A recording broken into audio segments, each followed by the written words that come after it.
د خیبر پښتونخوا د عوامو لپاره د خوشحالۍ خبر ده چې فری سولر سیستم رجسټریشن چې دی هغه شروع شوی دی. د هغې لپاره تاسو خپل رجسټریشن چې دی دا کولی شئ. په دې کې به تاسو ته کم سیزونه میلاویږي.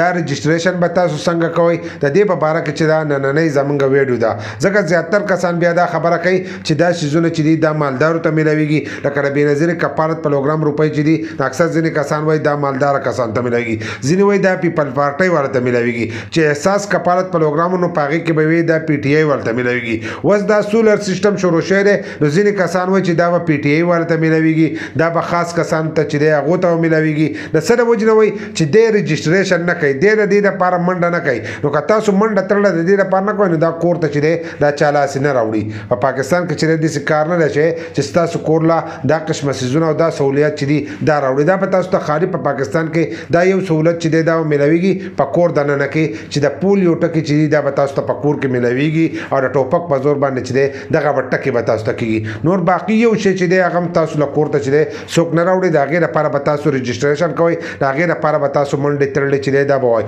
نو کومو کسانو چې رجسټریشن نه دی کړی نو د رجسټریشن په باره کې زموږ ویډیو شته په یوټیوب کې مظلوم یار سپیک چې دی دا سرچ کوئ چې مظلوم یار سپیک یو سرچ کو زموږ د یوټیوب چینل به راته راشي. په هغې کې موږ د دې په باره کې چې دا ویډیو کړې ده هلته یو لینک ورکړی دی. په هغې لینک باندې چې دی ډایرکټ تاسو رجسټریشن کولی شئ. لکه ډایرکټ آنلاین چې دی د دې تاسو په کور دننه رجسټریشن کولی شئ.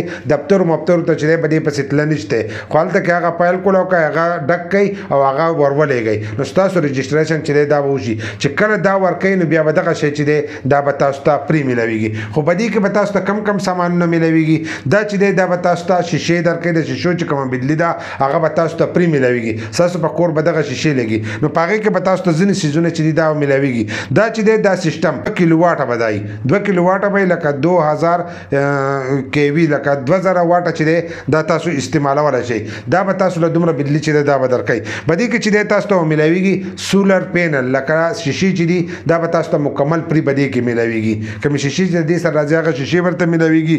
دغه شانتې انویټر چې دی کومه بکسه چې د دې سره هغه انویټر چې دی هغه به تاسو ته میلاویږي. کوم چې د شیشو نه دا بجلي چې دی دا جوړوي تاسو کور ته دا بجلي راځي نو هغه انویټر چې دی دا به تاسو ته میلاویږي. هغه به هم 2 کیلو واټ چې دی دغه به تاسو ته میلاویږي.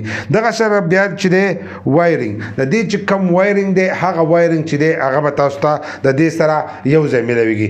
دغه شانتې په ځینې علاقو کې چې دی بجلي نشته نو د هغو په کور کې بلب او پنکه او دا قسمه څیزونه چې دي دا هم نشته نو د دې سره چې دی تاسو ته به پنکه چې ده دا به هم میلاویږي. لکه پنکه چې ده دا به هم درکوي د دغه سره او د دې سره به ستاسو په کور کې چې دی تاسو له به بلپونه چې دي دا به هم درکوي. یو بلب درکوي، 2 بلب درکوي، خو هغه بلپونه چې دي دا به ورسره هم تاسو ته میلاویږي. نو د دې لپاره اوس تاسو رجسټریشن وکړئ. دا رجسټریشن چې دی اوس شروع دی نو د رجسټریشن وکړئ چې په راتلونکي وخت کې دا سیسټم چې دی دا هم تاسو ته میلاو شي. او دا ویډیو چې دا مخکې شیر کړئ چې نور غریبانو ته ورسي او د هغو هم په دې باندې کار وشي.